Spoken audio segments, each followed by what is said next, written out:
having attained the initial aim of our founding fathers, which is liberation from colonial rule. Before I proceed, allow me to extend my heartfelt appreciation to my dear brother William, His Excellency William Ruto, for the invitation, as well as the warm and cordial reception that has been accorded us since our arrival in this second home of ours, the beautiful city of Nairobi, a land that embodies the spirit of Africa's resilience and innovation. And I thank the organizers for convening this crucial retreat at such a pivotal time in the journey of our dear African Union. President Ruto, my heart has indeed been gladdened by your honoring my invitation and visiting Accra on the 7th January during my investiture ceremony. Your presence was an expression of the deep friendship between our good selves and our good nations. It underscored the strong, long-standing bond of friendship that has so happily existed between Ghana and Kenya, and I look forward to working closely with you to deepen these relationships for the mutual benefit of our two peoples. Your Excellencies, today we gather not just as leaders, but as stewards of a vision of an Africa that is united, self-reliant, and prosperous. This vision was first articulated by the founders of the Organization of African Unity, and later advanced by the establishment of the African Union, and it remains our guiding light and principle. Yet as we stand at the crossroads of opportunity and challenge, we must critically reflect on our progress and recalibrate our strategies to meet the evolving needs of our continent. The reform agenda of the African Union is a bold and necessary initiative aimed at transforming our continental body into a more efficient, financially independent, and effective institution. The African Union, as our collective institution, has achieved remarkable milestones in its journey, and that is from spearheading the African Continental Free Trade Area to advancing peace and security through initiatives such as the African Union Mission in Somalia, AMISOM, and the African Peace and Security Architecture, APSA. The AU has demonstrated its potential as a unifying force. However, the challenges we face today demand more than just incremental progress. They require some bold and transformative reforms. Our continent faces a unique set of challenges: youth unemployment, food insecurity, climate change, governance deficits, and conflicts in many regions. At the same time, we're witnessing global shifts that necessitate a reimagining of Africa's place in the world. The African Union must evolve to become more agile, efficient, and impactful in addressing these new challenges. The AU must streamline its decision-making processes to ensure that they are timely and results-oriented. Bureaucratic inefficiencies undermine the confidence of our citizens and international partners, and overlapping mandates which hinder effective decision-making. By streamlining the AU commissions, clarifying roles, and eliminating redundancies, we can establish a more agile organization that is better equipped to address the evolving needs of our continent. Efficiency must be the guiding principle in how we conduct our affairs, ensuring that our policies and programs translate into real change for our people. We must adopt mechanisms that prioritize accountability, transparency, and value for money, ensuring that every resource is maximized for the benefit of the African people. Your Excellencies, one of the fundamental pillars of reform is AU's financial autonomy. The over-reliance on external partners for funding compromises the organization's independence and ability to set its own agenda. The implementation of the Kigali decision on financing the Union must be expedited. A self-reliant African Union is not just a vision we have, it is an imperative to achieve.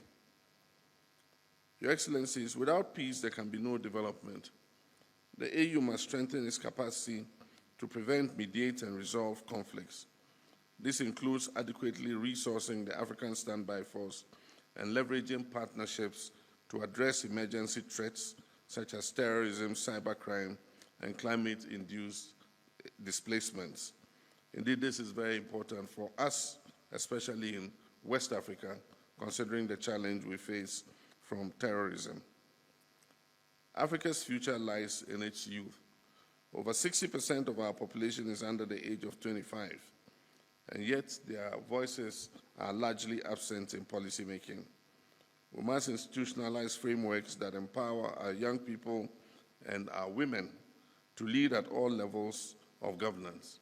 And I'm happy to report that in the last election, for the first time in Ghana's history, we elected a woman as our vice president. The energy of our youth, creativity, and vision are the drivers of the Africa that we all seek to build. The African Continental Free Trade Area has set the foundation for a single African market, but much work remains to be done.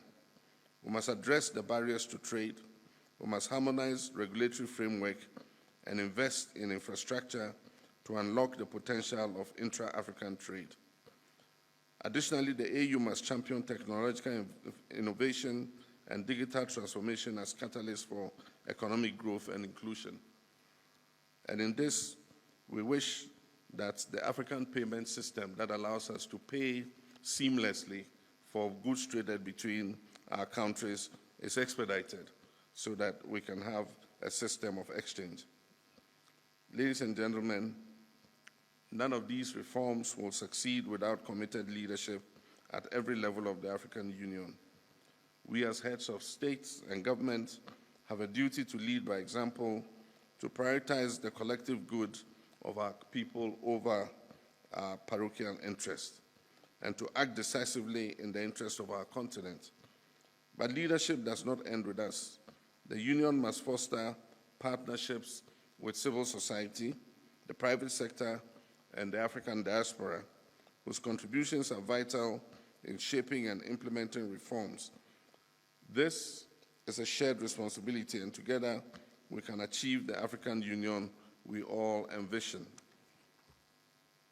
To achieve a conflict-free Africa, we must strengthen the African Standby Force and enhance our collaboration with regional economic communities. A well-coordinated and responsive security mechanism will allow us to address conflicts swiftly without over-reliance on external actors. Additionally, good governance, respect for human rights, and the consolidation of democracy must remain at the heart of our efforts to maintain stability and peace across our dear continent. The winds of change are blowing across the African continent, and the world is watching. Let us rise to the occasion not just as participants in history, but as architects of a brighter future. Together we can and will shape a stronger, more resilient, and more united Africa. This retreat presents an opportunity for candid dialogue and bold action. Let us approach our discussions with open minds and a shared commitment to progress. The reforms we champion here are not merely procedural. They are about the future of our people, the realization of Agenda 2063, and Africa's rightful place on the global stage.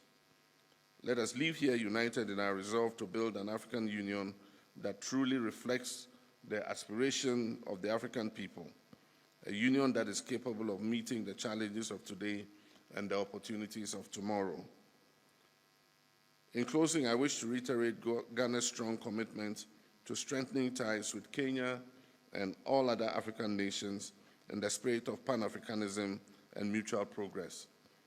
The long-standing board of cooperation between Ghana and Kenya continues to flourish, and I'm confident that our collaboration will yield even greater benefits for our two peoples.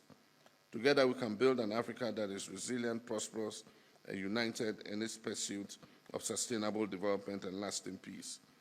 Your Excellencies, ladies and gentlemen, I thank you all for your attention, and I look forward to a fruitful deliberation. Asante Sana.